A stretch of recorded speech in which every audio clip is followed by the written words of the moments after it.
मैं एक YouTube channel चलाया करता था जिसमें मैं खाली वीरान जगहों पर जाता और प्राचीन वस्तुओं का पता लगाता, ठीक किसी खजाने को खोजने की तरह। जरूरी नहीं कि वो खजाना सोना चांदी या कोई महंगी वस्तु ही हो, लेकिन दूसरी तरह का महंगा सामान जैसे कि प्राचीन फर्नीचर, उपकरण आदि। अपने दो बचपन के दोस्तों के साथ मैंने आखिरी वीडियो एक पागल खाने की बनानी थी, जहां पागल अपराधियों को रखा जाता था। कुछ लोगों का तो ये भी कहना है कि उस जगह के गार्ड वहां रह रहे अपराधियों पर अलग अलग प्रयोग करते थे और फिर उन्हें मार देते थे। यार, ये जगह तो बहुत ही डरावनी लग रही है। क्या हमें यहाँ जाना चाहिए? मैं कुर्सी पर बैठा हुआ था जब एलियट ने मॉर्गन से ये बात कही। उसने हंसकर जवाब दिया, तो लगता है कि वहाँ के पागल अपराधी तुम्हारे पीछे आएंगे। मुंह बंद रखो यार, तुम इस डरपोक को हमेशा हमारे साथ क्यों ले जाते हो डैनियल? तुम कितने बड़े बदतमीज हो। अब बस भी करो तुम दोनों यार, बहुत हुआ। मैंने उन दोनों को शांत करवाया और शनिवार की रात वहां जाने का फैसला किया। उस रात पूर्णिमा थी, इसलिए चांद की रोशनी की मदद से हम सब कुछ देख पा रहे थे। वो पागल खाना रात के समय 1000 गुना ज्यादा डरावना लग रहा था। आसपास लगे पेड़ों से बड़े बड़े चमगादड़ लटके हुए थे। चांद की रोशनी जब उनकी आंखों पर पड़ रही थी तो उनकी आंखें चमक रही थी। हमने अपनी टॉर्च जलाई और उस जगह के अंदर चले गए। जैसे ही हम अंदर घुसे तो मुझे बहुत ठंड का एहसास होने लगा, ऐसे जैसे कोई सांप मुझे जकड़ रहा हो। क्या तुम्हें भी अचानक से ठंड महसूस हो रही है? हाँ, मुझे लगता है कि ये जगह काफी समय से बंद थी इसलिए। मॉर्गन एक नास्तिक था, इसलिए वो सिर्फ आंखों देखी बात पर विश्वास करता था। हम सामने जा रहे कॉरिडोर में चलने लगे। आसपास मकड़ी के जाले लगे हुए थे और हर जगह धूल मिट्टी थी। गंदी जमीन, इस्तेमाल किए हुए इंजेक्शंस, टूटे हुए ग्लास हर जगह पड़े हुए थे। हम एक कमरे के सामने आकर खड़े हुए जिसका दरवाजा लाल रंग का था। ये देखकर हमें बहुत ही हैरानगी हुई कि इतने पुराने और गंदे जेल में एक जगह ऐसी भी थी जिसका दरवाजा अब तक चमक रहा था। क्या हमें अंदर जाना चाहिए? हाँ, क्यों नहीं। मैंने दरवाजे को धक्का दिया और हम अंदर चले गए। उस कमरे के बीचों बीच एक प्रोजेक्टर पड़ा हुआ था और एक तरफ सफेद रंग की स्क्रीन लटक रही थी।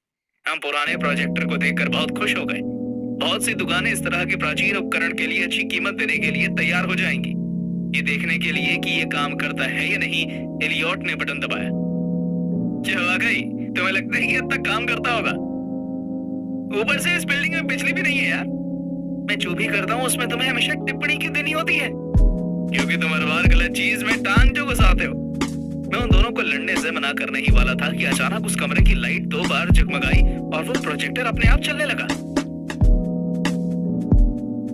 बताओ हमें इसाबेल, क्या तुमने किया? मैंने क्या किया? क्या तुमने यहाँ आने से पहले उन 4 लोगों का कत्ल किया? हाँ, मैंने मारा उन्हें। लेकिन क्यों? क्योंकि जब वो चिल्लाते हैं तो मुझे बहुत मजा आता है। तुम्हें कैसा महसूस होता है? मुझे जिंदा महसूस होता है, जैसे मेरे कान में गाना बज रहा हो। जब मुझे नींद नहीं आती तो मैं उन लोगों के चेहरे याद करती हूँ, किस तरह वो अपनी जान बचाने के लिए चिल्ला रहे थे। ओह, कितना मजा आया था जब चाकू उनके शरीर पर लगता है और लाल रंग का खून बहता है तो मेरा दिल खुशी से झूम उठता है। उस पागल रोगी को कैमरा में ये सब देखते हम सबके मुंह खुले के खुले रह गए। अचानक उस वीडियो में कुछ खराबी हुई और अब हमें लाल दरवाजों वाला कमरा दिखने लगा। क्या ये यही कमरा है? एलियट ने डरती हुई आवाज में सवाल किया। मैंने बिना स्क्रीन से अपनी आंखें झपकाए सर हिलाकर हाँ कहा। अब उस वीडियो में किसी ने अपने हाथों की मदद से वो दरवाजा खोला और हमें अपनी जिंदगी का सबसे दर्दनाक मंजर देखा। वही औरत अब एक बेड पर लेटी हुई थी और उसके हाथ बंधे हुए थे, जैसे एक पागल खाने में किया जाता है। वो चिल्ला रही थी और खुद को छुड़वाने के लिए अजीब बर्ताव कर रही थी। 3 लोग जिन्होंने सफेद रंग के लैब कोट पहने हुए थे उसके आसपास खड़े थे।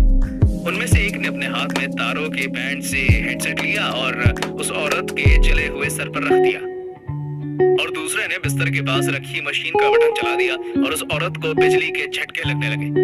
हम देख सकते थे कि उस हेडसेट पर बिजली का करंट दौड़ रहा था और उस औरत के सर से धुआं आने लगा था। लेकिन हालांकि उसकी स्किन जल चुकी थी, लेकिन उसने चूं तक नहीं की, बल्कि वो पागलों की तरह हंसने लगी। मैं उन लोगों की तरह चिल्लाऊंगी बचूंगी नहीं डॉक्टर, चाहे तुम जितनी भी कोशिश क्यों ना कर लो। तुम मुझे दर्द दो और मैं जोर जोर से हंसूंगी। कभी भी किसी को भी मेरी चीख सुनने का मौका नहीं मिलेगा, चाहे तुम मुझे जितना मर्जी भी टॉर्चर क्यों ना कर लो। और फिर अचानक वो प्रोजेक्टर बंद हो गया और पूरे कमरे में अंधेरा छा गया। मैंने मॉर्गन को चिल्लाते हुए सुना और फौरन टॉर्च चलाई। मॉर्गन अपना मुंह पकड़कर जोर जोर से सांसें ले रहा था। किसी ने अपने नुकीले नाखूनों से उसका मुंह छील दिया था। और हैरानगी की बात तो ये थी कि एलियट गायब था। ये तुम्हारे साथ किसने किया? ओह माय गॉड, एलियट कहाँ है? हमें उसे ढूंढना होगा। हमें यहाँ से निकलना चाहिए फौरन। हम दोनों भागते हुए इस कमरे से बाहर निकले और हम एलियट को ढूंढने ऊपर जाने ही वाले थे कि हमें किसी के सिसकने की आवाज आने लगी। वो आवाज कॉरिडोर के दूसरे हिस्से से आ रही थी। क्या वो एलियट है? मुझे नहीं पता। मॉर्गन और मैं धीरे धीरे कॉरिडोर के दूसरी ओर बढ़ने लगे। जैसे ही मैंने अपनी टॉर्च उस तरफ घुमाई तो मैंने एलियट को एक टूटी हुई दीवार की तरफ मुंह करके बैठे हुए देखा। उसने हमारी तरफ अपनी पीठ की हुई थी और सिसकते हुए आगे पीछे हिल रहा था। एलियट, क्या तुम ठीक हो? हे, उठो अब, हमें यहाँ से निकलना होगा। एलियट चलो भी अब यार। मुझे लगता है कि कुछ हुआ है इसके साथ मॉर्गन। क्या तुम्हें लगता है कि अंधेरे में इसी ने तुम पर हमला किया था? मुझे नहीं पता, मैं बस यहाँ से निकलना चाहता हूँ। क्या तुम लोग आ रहे हो? मैंने एक बार फिर एलियट को आवाज दी। एलियट, चलो यहाँ से चले, फिर सब कुछ ठीक हो जाएगा। वादा करते हो? हाँ, चलो यार अब यहाँ से चलते हैं। एलियट धीरे से उठा लेकिन अभी भी वो पीछे नहीं मुड़ा। वो बस एक पुतले की तरह खड़ा रहा। मॉर्गन ने अपना आपा खो दिया और चिल्लाते हुए उसके कंधे पकड़े। बस बहुत हुआ तुम्हारा घटिया मजाक यार, हमें यहाँ से। वो डरावना मंजर देखकर मॉर्गन जोर से चिल्लाया और मैं भी उस जगह अब और नहीं रुक सका। हम दोनों अपनी जान बचाते हुए वहां से भागे और हमने पीछे से एलियट को कहते हुए सुना, ओह, मुझे आज भी उनका चिल्लाना पसंद है, जैसे मेरे कान में कोई गाना बज रहा हो। 8 महीने से हमने एलियट को नहीं देखा है। हम पुलिस के पास गए और उन्हें सब कुछ बता दिया। वो उस पागल खाने में हमारे दोस्त को ढूंढने गए थे लेकिन उन्हें वहां कुछ नहीं मिला। एलियट का लापता होना एक गुमशुदा इंसान के केस की तरह हो गया था।